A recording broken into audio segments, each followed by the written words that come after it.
Hello, Faith United. I come to you from a new place in my house, still in my house, but we're making do. And I'm actually sitting at my kitchen table right now. The kids are all outside with James, and so I've got a limited amount of time until one of them comes running in. And if you hear screaming in the background, that is what's happening. So we are on week 3 of the road. Remember, we're talking about the 2 men who are on their way to Emmaus, and if you'll recall, Jesus has just died and come back to life, and the women had already told them that they found the tomb empty, and they're kind of like talking and like, what is happening? And Jesus appears to them on the road, and he's like, hey, what are you guys talking about? And they're like, duh, don't you know what's going on? And so he, last week we talked about how he kind of opened their eyes to scripture and told them what was actually going on. And we're going to continue in Luke 24, 28 through 35. So let me read it. Okay, as they approached the village to which they were going, Jesus continued on as if he were going farther. But they urged him strongly, stay with us, for it's nearly evening, the day is almost over. So he went in to stay with them.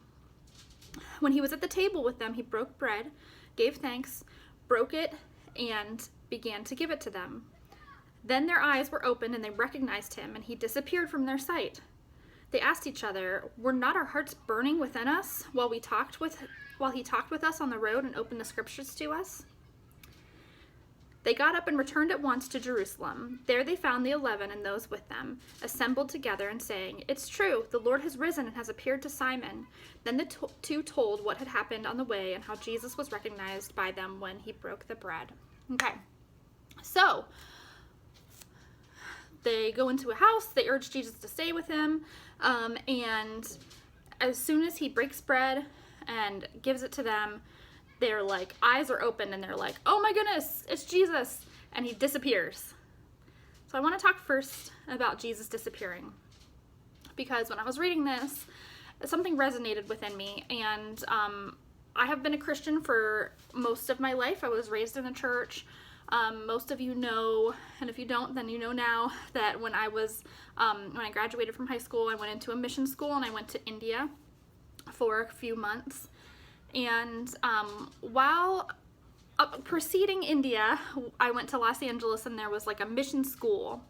And I was there in Los Angeles for 3 months, basically learning and preparing for the mission trip that I was going on. And during that time, I felt such a strong presence of the Lord. And then when I went to India, it felt like God disappeared. Like I didn't feel that strong presence anymore.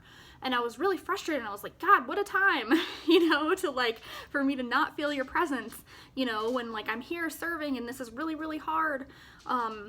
And I think that there's something that happens when you've been a Christian for a while, when you are, experiencing the presence of God, and sometimes you just don't, and it's not necessarily something that we can just conjure up on our own. And I want to encourage you that if you have ever felt like that, or you are maybe going through that right now, you're not alone. God has not abandoned you. I'll tell you what happened during that time is my faith grew exponentially because I couldn't feel that all the time.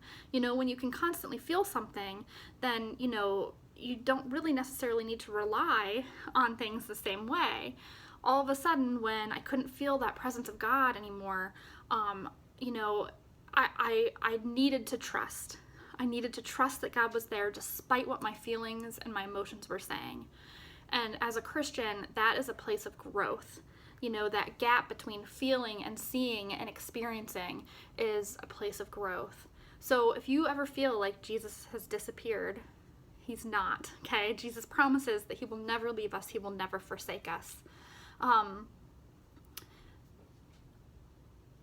So I love that, they're kind of like hanging out with Jesus for a while. They don't recognize him. All of a sudden he breaks bread and he serves them, and their eyes are opened. I think this is another really cool thing that Jesus does. And, I think that sometimes another thing that can happen in our lives is when we are experiencing people serving us, or when we're experiencing serving others, we are experiencing Jesus. and our eyes can be opened to Jesus in our lives. And I think that's a really beautiful thing. Like, all of a sudden, you know, they don't know that it's him, and he's serving them, and their eyes are opened.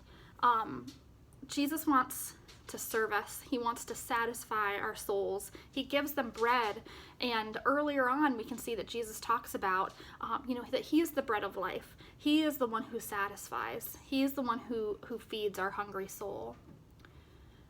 So I'm going to try to make this a shorter video. I have a couple questions for you. And think about this in your own heart. What are you hungry for? Are you hungry for acceptance? Because only Jesus truly embraces you fully as you are. He accepts us where we're at, no matter what we have in our lives.